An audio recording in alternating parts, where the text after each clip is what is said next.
على أهل البدع والأهواء، أهل البدع العقائدية وأهل البدع السياسية.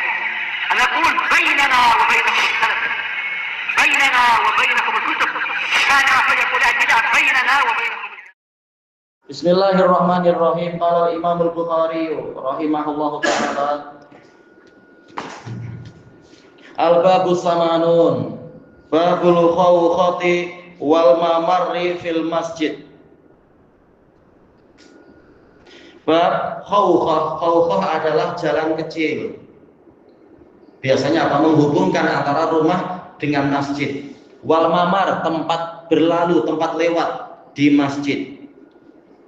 Al-had, yaitu boleh.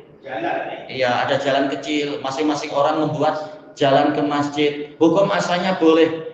Tetapi kali ini nanti Nabi suruh menutup semuanya kecuali milik Abu Bakar sebagai isyarat agar Abu Bakar lah yang menjadi imam nantinya. Baik. Al-hadisus sadis wasitun ba'da arba'imi'ah. Haddatsana Muhammad ibn Sinan, dia adalah Abu Bakar Al-Basri, Siqah. Qala haddatsana Fulaih, beliau adalah Abu Yahya Fulaih bin Sulaiman Al-Madani, saduqun yukhti katsiran, banyak salah. Tapi sudah ditapis oleh Imam Bukhari, tidak mengapa, menunjukkan hadis ini kuat. Mungkin apa? Bukhari sudah memeriksa riwayat dia kali ini betul sama dengan yang lain misalkan. Cuma dia secara pribadi tidak seberapa kuat. Kurang usaha atau Ya, hafalan lain-lain. Tapi dia sudah dipilih Bukhari, ini keutamaan besar, kebanggaan. Qala haddatsana Abu Nadr.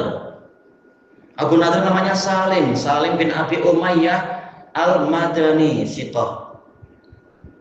An Ubaid ibni Hunain. Ubaid bin Hunain, beliau adalah Abu Abdillah. Beliau juga Madani, Siqah. An Busr ibni Sa'id.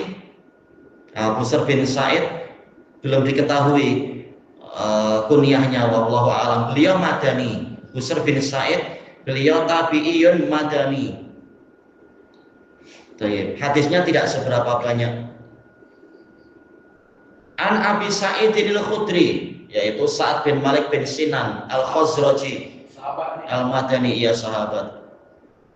Berarti hadis ini sanadnya semuanya adalah Madaniyun illa Muhammad ibn Sinan, semuanya Madani kecuali Muhammad bin Sinan Abu Bakar Al-Basri. Apa isi ceritanya? Khataban Nabiyyu sallallahu alaihi wasallam. Nabi sallallahu alaihi wasallam pernah berkhutbah, ini di akhir-akhir hayat Nabi, beberapa hari sebelum wafat. Faqala, seraya mengatakan, innallaha subhanahu khayyara 'abdan baina dunya wa baina ma indah. Ini beberapa hari sebelum Nabi wafat.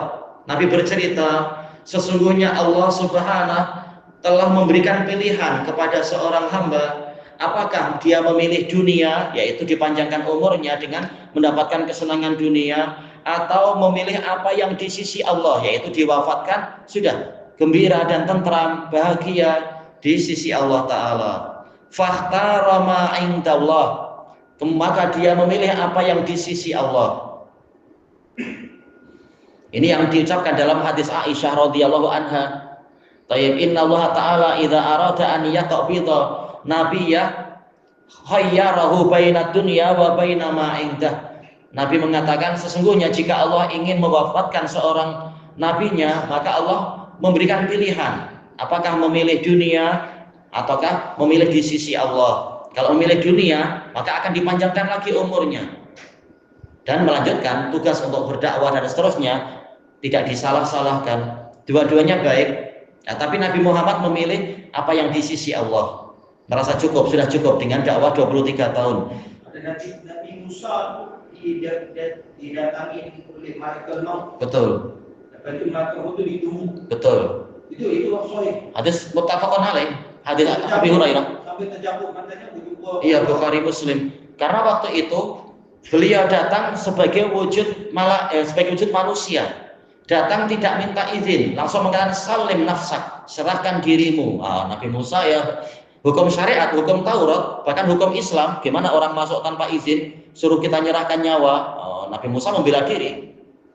Maksudnya Nabi Musa tidak mengerti itu malaikat. Tidak tahu. Baik, dia tidak tahu. Kata para pensyarah, tidak tahu. Karena mustahil. Kalau tahu ini malaikat, beliau kasar pada malaikat, mustahil. Nabi dengan malaikat bersahabat. Ditunggunya sampai cabut atau? Iya, ini ada yaitu apa, dalam syariat Nabi Muhammad pun ada orang yang mengintai tanpa izin, matanya boleh dicucuk dan tidak ada diat. Ini bukan mengintai, bahkan sudah masuk rumah, bahkan apa, menyerahkan nyawa. Ya jelas Nabi membela diri lah, Nabi Musa. Lepas itu di Allah kemudian apa, malakul maut datang kepada Allah mengatakan, innaka arsaltani ila abdin la yuridul maut. Sesungguhnya engkau mengutuskan saya kepada seorang hamba yang tidak ingin mati. Nabi Musa bukan seperti itu, tapi beliau taunya ini manusia. Kemudian Allah faradallahu ilaihi basarah, maka Allah mengembalikan matanya mengembalikan kepada malaikat itu matanya.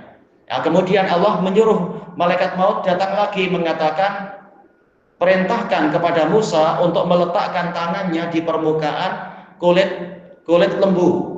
Di setiap satu helai lembu itu yang di tangannya, maka dia akan mendapatkan tambahan umur 1 tahun. Maka malaikat maut datang kepada Nabi Musa. Kata para pensyarah, kali ini datang sebagai utusan Allah, memang jelas sebagai malaikat maut.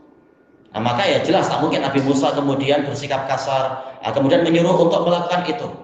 Jadi diberi umur lebih panjang, entah dalam satu telapak tangan Nabi Musa, entah sebesar apa beliau.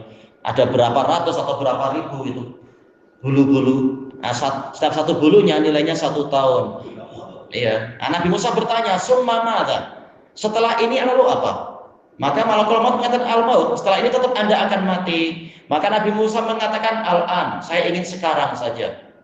Nabi beliau lebih suka di sisi Allah, bukan di sisi Bani Israel yang degil-degil.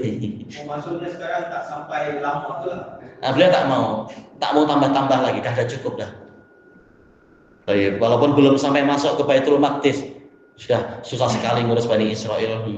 Adanya masih jadi pelarian. Memang di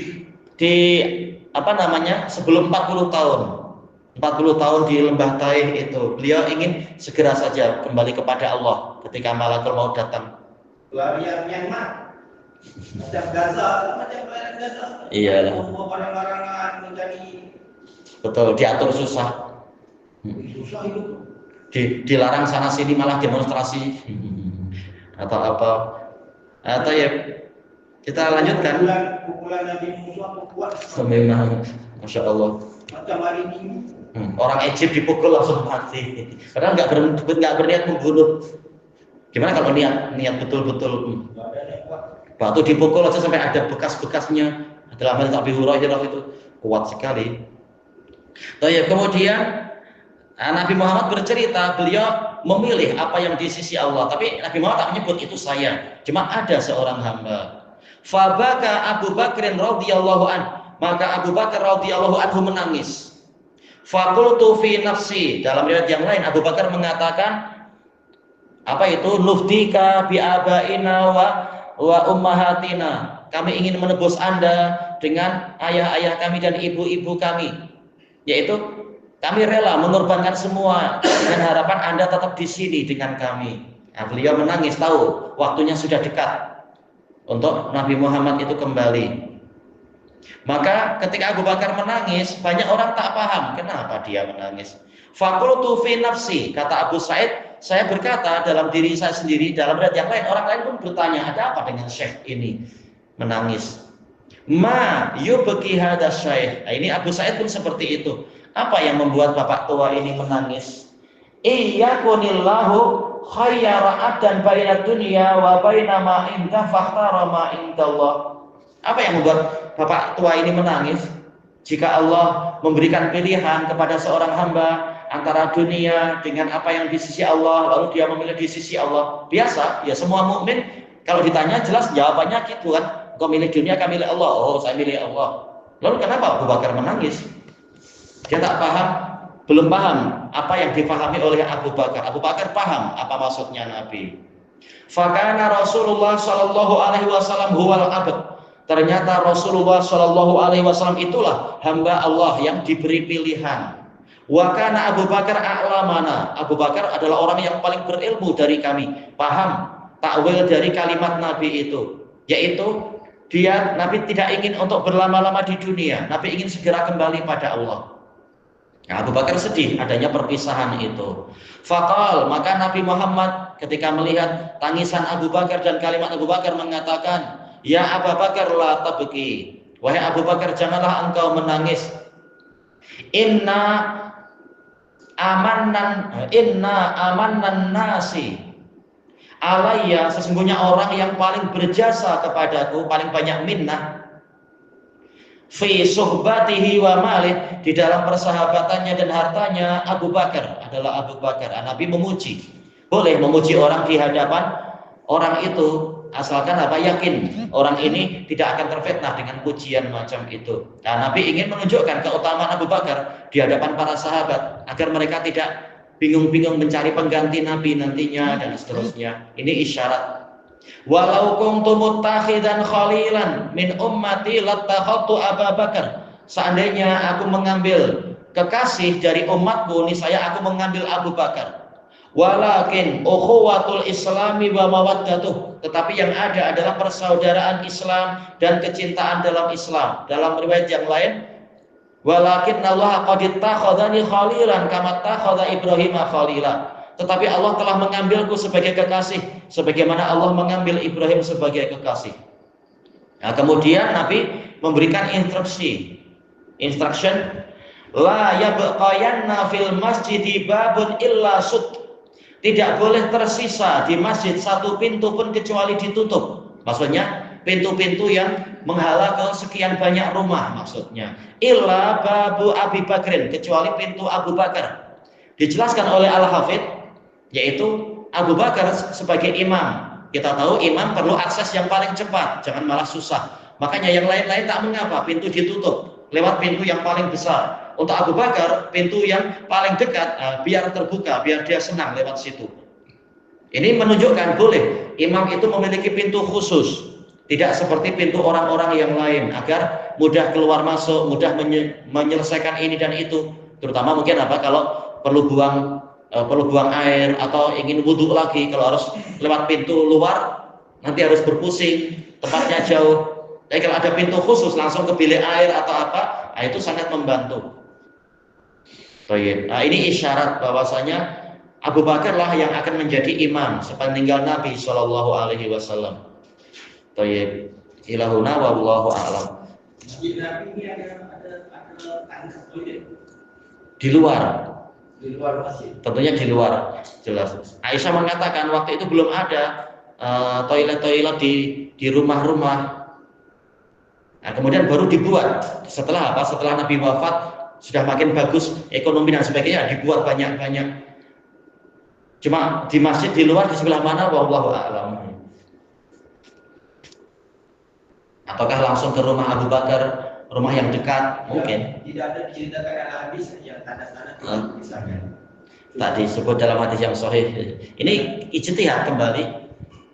Lagi pula di zaman itu kan pembinaan banyak sekali, perkembangan. Jadi kalaupun ada mungkin sudah digulung, sudah diruntuhkan. Kalau kita pakai pergi mulai bersatu pergi wadi-wadi. Memang hati-hati menunjukkan itu di wadi mereka. Memang makanya Rasulullah bawa anazah untuk jaga-jaga, untuk korek-korek. Baik, Allah. Air wudhu di Masjid Nabawi di dalam balai-balai di bawah air. Tidak tahu, tapi dikatakan setiap rumah ada sumurnya. Iya, setiap rumah ada sumur. Nah, mungkin setelah itu baru ada perkembangan. Makanya Abu Hurairah wudhu di atas, wudhu di atas apa namanya, di bumbung. Iya, artinya sahih dalam Bukhari Muslim. Ya dalam riwayat Muslim. Bumbung masjid ada apa? Bumbung masjid. Ada apa? Ada tabung air. Tak tahu bagaimana polanya. Mungkin dia sudah menyiapkan atau apa. Tapi itu di zaman dohirnya adalah di zaman Utsman, yang mana sudah dikuatkan, sudah dikasih batu kuat, jadi tak takut tembus-tembus. Ini buat kolam. Mungkin sudah semakin bagus, sudah dipersiapkan. untuk orang yang sebanyak itu. Masjid Nabawi ini kira tiap-tiapnya batang kurma lah. Tiap kurma atapnya dengan daun kurma. Itu di zaman Nabi, di zaman Utsman pakai batu semua sudah. Nah, itu di dindingnya itu ditempel dengan lumpur-lumpur tanahnya. Iya, awalnya begitu. Ada di situ rumah mereka ini kira macam orang miskin. Ya, zaman itu memang sekedar itu aja. Makanya kalau hujan lebat sangat senang-senang rubuh. Pecah tanah. Iya. Jadi itu macam Afrika, rumah-rumah di Afrika. Macam Yaman, sampai sekarang Yaman macam itu, Yaman yang desa-desa, rumah tanah. Rumah tanah. Kalau hujan terlalu lebat sampai sehari 2 hari, banyak tanah langsung rumah-rumah rubuh. Kecuali yang baru-baru pakai semen, yang lama tak pakai semen. Baik. Alhamdulillahirabbil alamin.